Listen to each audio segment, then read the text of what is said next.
Hi everybody, my name is Anika Sharma and today I will be teaching you how to draw a peace sign sculpture that is in Toronto. Here's an image for reference. It's a peace symbol sculpture, a 3D one, with all the religious symbols embedded in it. So I think that's super cool how it represents peace within all the religions. So we're going to be drawing that today. And for that you need a piece of paper, a pencil, an eraser, and a blending tool. So this is called a stomp. It's very great for blending. Yeah, it's made out of very tightly rolled newspaper. So maybe you can make one at home, or if you don't have one or cannot make one, you can always also use a Q-tip. Those are always great for blending as well. All right, so to begin, we're going to be drawing out the circle and the object first, before we can shade and add all the symbols and stuff. All right, so the image that I used for the reference, it had the sculpture tilted a bit to the side. So to begin, since it is a bit tilted, we're going to need to draw a circle, but the circle is not going to be a perfect circle. It's going to be an oval shape.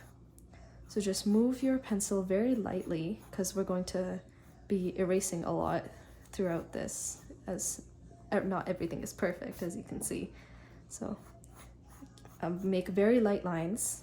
Don't press too hard on your paper, just to get that sort of idea of what we want to make.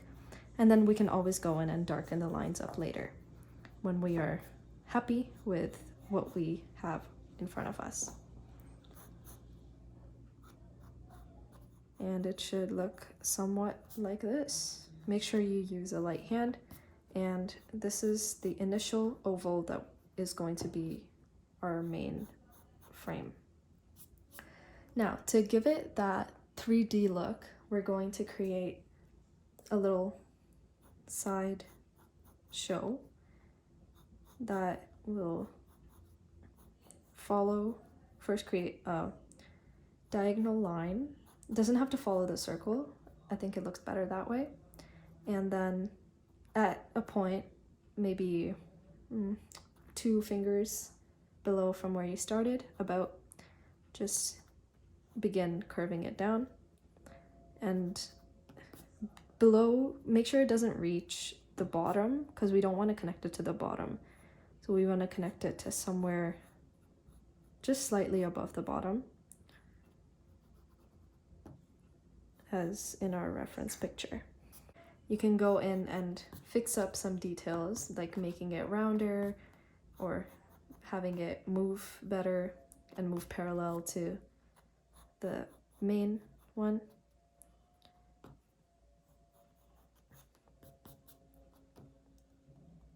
Yep, so that looks pretty well. Now we're going to add in the lines to show that there is a hole to make it into a peace sign.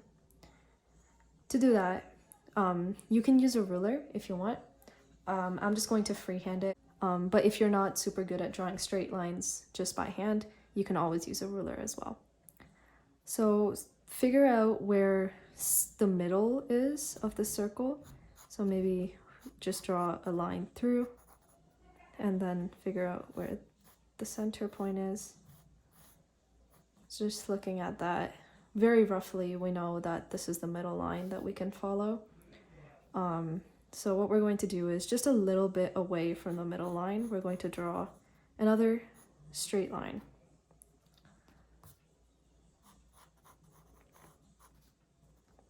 The line on the left and should be a bit lower than the line on the right. So the line on the left hits the bottom line, the middle line, but the line on the right does not. Both are parallel to the middle line, thus being parallel to each other. Now from here, make a diagonal line kind of going towards the bottom left of the circle. Same thing for this one. Create another line, diagonal line. So they should both be somewhat the same distance away from the circle's edge. And yeah, that's your first one. And then for the second one, create a line parallel to the one on the top that goes down So if this is extended, it will follow the same path. Extend it, go down. And then this one now is farther. The one on the right is farther than the one on the left. Create another diagonal line that is the exact same one as the one we drew previously, and make sure it ends at the same spot. Now you can go ahead and erase the middle lines we used to find the center of our circle. And now what you can do is you connect the lines following the curve of the outer circle to the first line that you drew.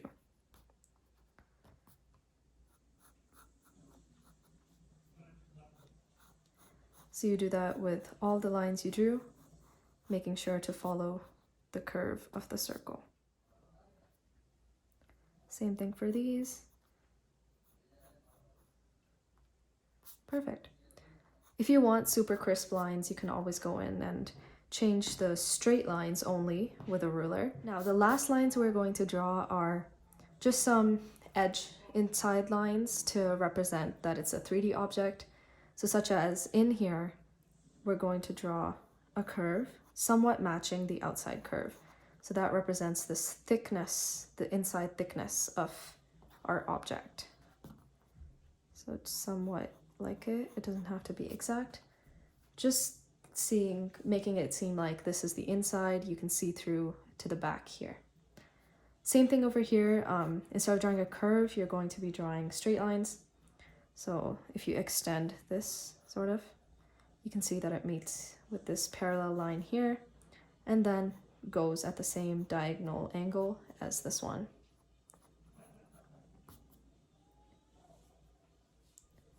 And then down here, you can draw a line to use as a reference while shading, which we're going to be doing next.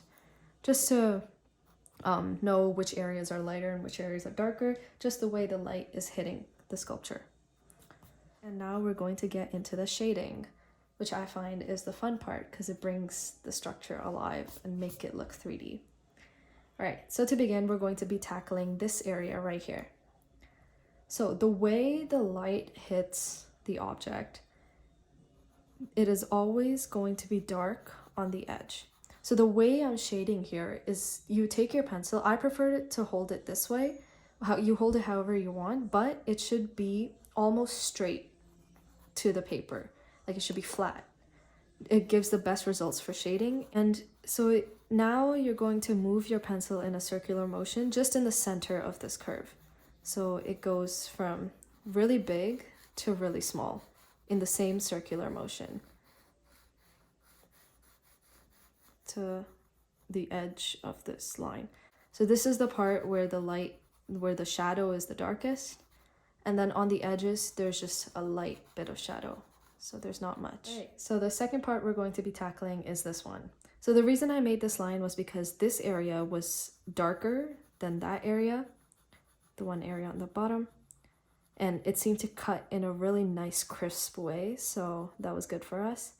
So shade darker here and shade lighter here. Same thing here. This part is darker than this line. It's going to be really hard to see, but it is there. So you can just almost basically fill this in, but keep an area, a little bit of area at the end where there's not this dark. For this one, the light hits it in two ways. So one, it goes like that. So you can draw a reference line here. So it kind of goes and hits the edge here. And this area is darker. Just casting shadows of the sculpture.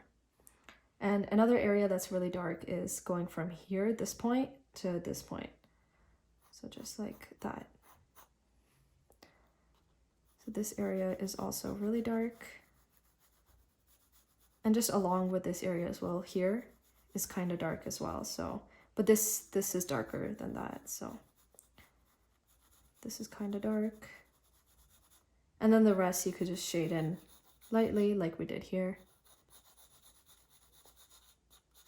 can shade that and just following the direction. All right, for our final piece to shade, the top is very light, so just shade it very little. When it gets to that little curve at the edge, it gets darker, so super dark, kind of like we've been doing. And then it continues like that in a circle until it gets about 2.5 finger length and gets a bit lighter. So there's like highlights, streaks of light in this object while shading. And it gets a bit darker again. And then lighter, then darker. So here, as you can see, I'm putting a bit more pressure just to differentiate between the light and the dark spots. And then near the edge down here, it's very dark and then a bit light in the middle.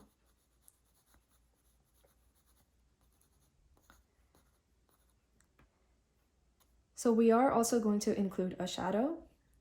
So the shadow starts around here, this dark part, and stretches into an oval shape and stops right here at the very bottom of our sculpture. So it's kind of like an oval shape connecting those. So the shadow is darkest down here and here. Shadow is darkest. Then it gets a bit lighter. And as it goes out, it gets lighter.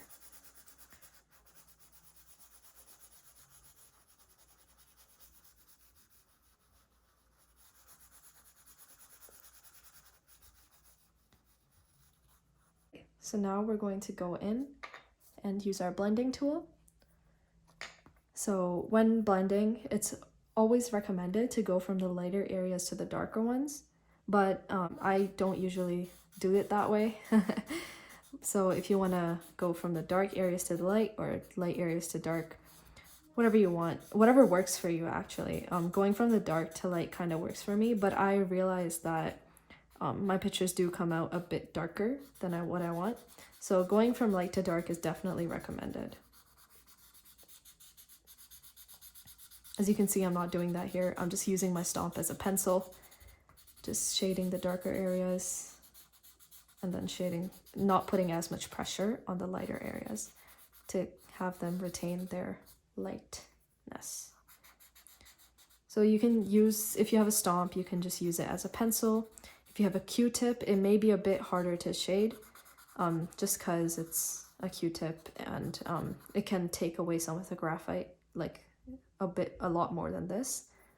But yeah, you can always, don't hesitate to use as many Q-tips as you want to get the best effects. Very lightly blend this. It's just like using a pencil if you're using a stomp. If you're using a Q-tip, you may have to press a bit more just to get those dark areas, but it should be fairly easy with the Q-tip as well. Getting those crisp lines and then slowly shading, following the direction of what you made. This area is darker, this area is lighter, this area is very dark, so you can just go over it again, apply more pressure. Darker on the darker areas, following the curve. Lighter on the lighter areas. Again, dark, light, dark, and then light, and then dark.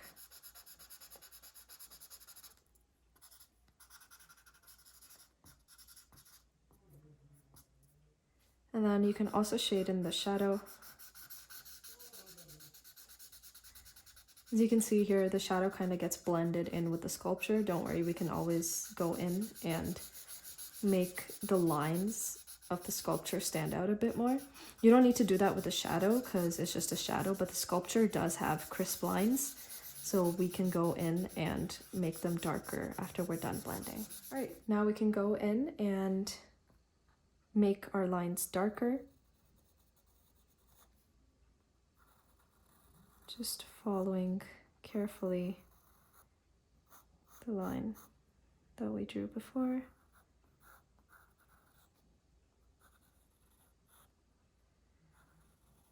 Now it's important to be careful with this step because if you draw a really dark line and it doesn't come out the way you want, it's kind of hard to erase.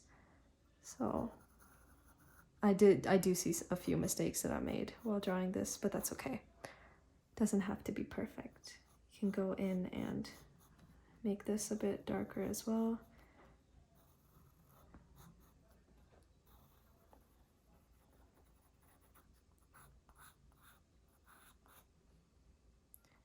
You can go in and make these dark.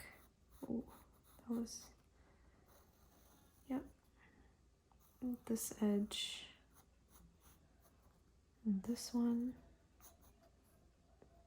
and then just connect it. This one, this, this.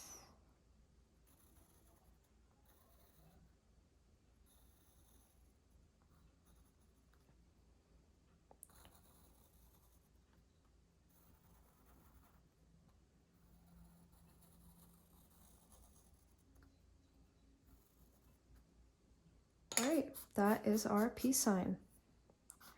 Now, to make all the religious symbols, you can search up Google for the religious symbols. There's a ton that are out there, and you can draw them to the best of your ability and fill this peace sign up. So I'm not going to draw every single religious symbol on this peace sign, but you can put them anywhere you want. You can repeat them. And yeah, that is how to draw this peace sign.